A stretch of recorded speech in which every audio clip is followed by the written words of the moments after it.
മര്യാദയ്ക്ക് കീഴടങ്ങിയില്ലെങ്കിൽ പൊട്ടിക്കും ഞാൻ. ഒലക്കപ്പൊട്ടി എന്താ സംഭവിക്കാന്നറിയോ? അയ്യേ, ഞാൻ അത്രക്കാരനല്ല കുട്ടി.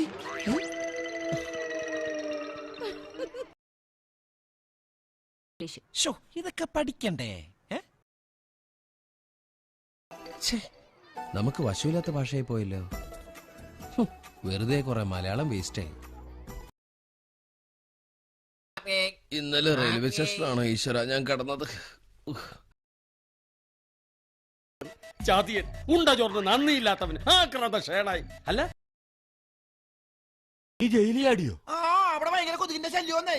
പിന്നെ കഴിഞ്ഞ പ്രാവശ്യത്തെക്കാളും ഫുഡും മോശം. ഒരുമാതിരി കുറ്റവാളികളോട് പെരുമാറുന്ന പോലെ ഒരു പെരുമാറ്റോ. ജയിലിൽ നിന്റെ അമ്മായിച്ചന്റെ വീടാണടാ. ഓഹോ, മോഷണാണല്ലേ? വിക്രമേട്ട 100 വിളിക്കേ. ആ 100 ക്യാഷ് ആയിട്ട് തന്നാ മതി. പൈസക്ക് ടൈറ്റാ.